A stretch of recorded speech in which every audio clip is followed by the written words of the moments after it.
আসসালামু আলাইকুম ফ্রেন্ডস, আশা করছি আপনারা সবাই ভালো আছেন। আল্লাহর রহমতে আমিও ভালো আছি। চলে এসেছি আবার একটা নতুন দিন নিয়ে। আর আজকের দিনটা শুরু করছি হরলিক্স দেখিয়ে।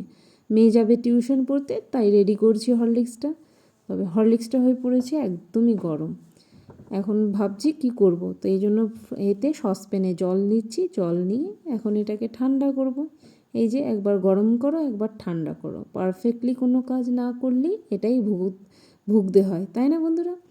মেয়েকে দিলাম খাওয়ার জন্য, আর মেয়ে বলছে মা বিস্কিট কম আছে কৌটোতে। বললাম খেয়ে নাও এটাই। আর এদিকে ভাবছি বেডশিটটা চেঞ্জ করব, কারণ গতকাল রাত্রেই মেয়ে কালার নেই কী করছিল এটা ওটা দিয়েছে বেডশিটে লাগিয়ে। তখন ওটা চেঞ্জ করতে হবে, না চেঞ্জ করলে ভালো লাগবে না, খারাপ লাগবে। আর সব ঘর দৌড়ও পরিষ্কার করতে হবে। তবে ওরা যাক তবে করব।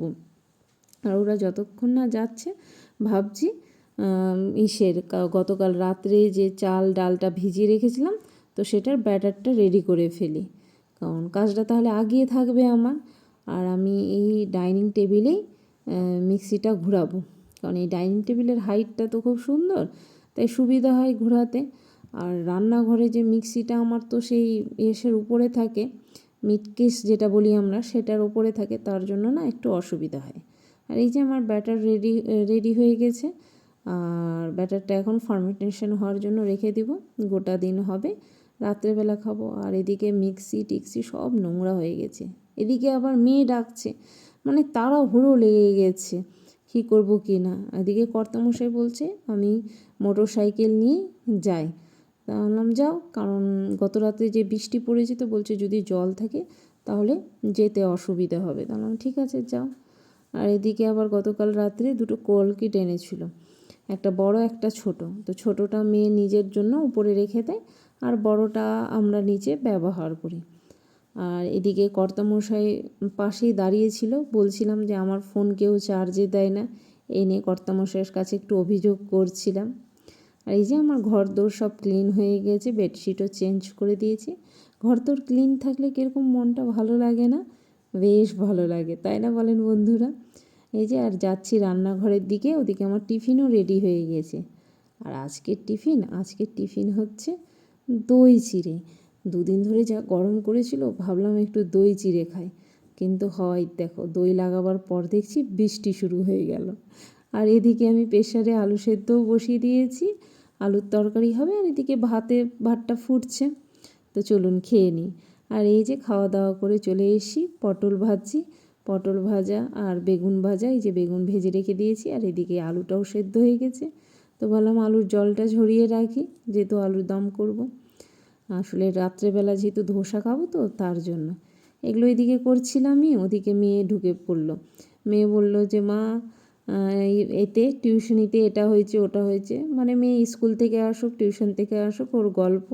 আমি ওর গল্পগুলো শুনলাম। তারপর গেল ঘরে।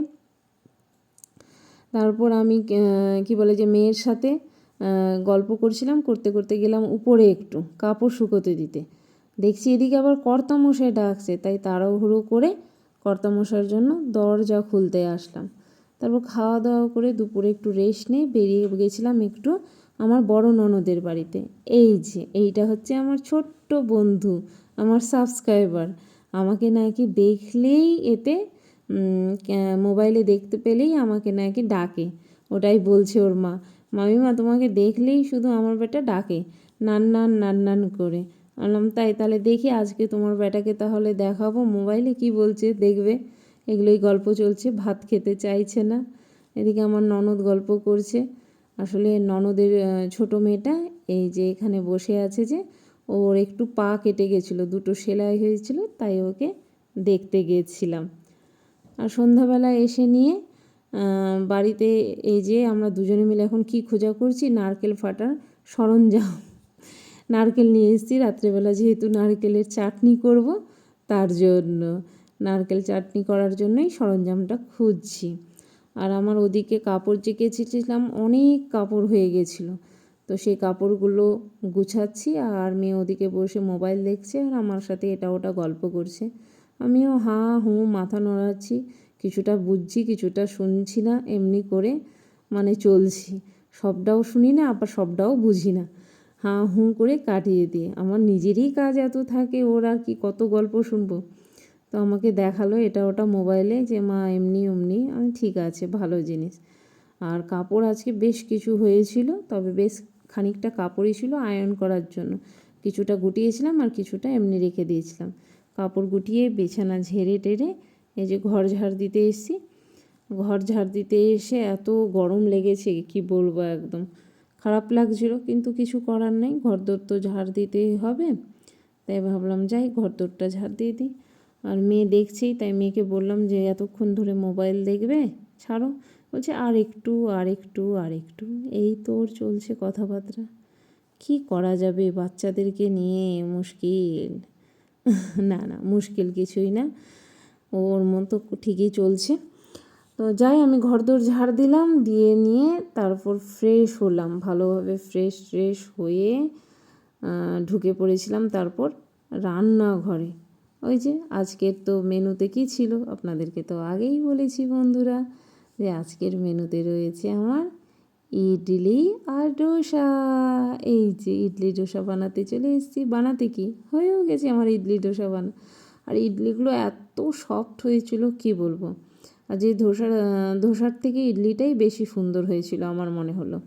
ধোসাটাও ভালো হয়েছিল। এই যে ইডলি বানালাম আর চারটা না 5টা ধোসা বানিয়েছিলাম। তবে ইডলি সবটা খাওয়া হয়নি, রাত্রেবেলা কিছুটা থেকে গেছিলো, 4টার মতো রেখে দেওয়া হয়েছে। আর এই যে ধোসাটা যখন হবে না, ও নিজেই উঠে পড়বে, আপনাকে জোর করার একদমই দরকার হবে না। তো আমি একটু জোর করছিলাম অন্য দিক থেকে, যে দেখি উঠছে কি না, দেখছি না উঠছে না। এই যে এদিক থেকে হয়েছে না, এদিক থেকে একদম সুন্দর করে উঠে যাবে, কোনো অসুবিধাই নেই। আর এই তো রাতের সব কাজকর্ম সেরে টেরে ঘরে এসে বসলাম। চলুন বন্ধুরা, আজকের ভিডিওটা এখানেই শেষ করছি। আল্লাহ সবাইকে ভালো রাখুক, সবার ভালো করুক, টাটা।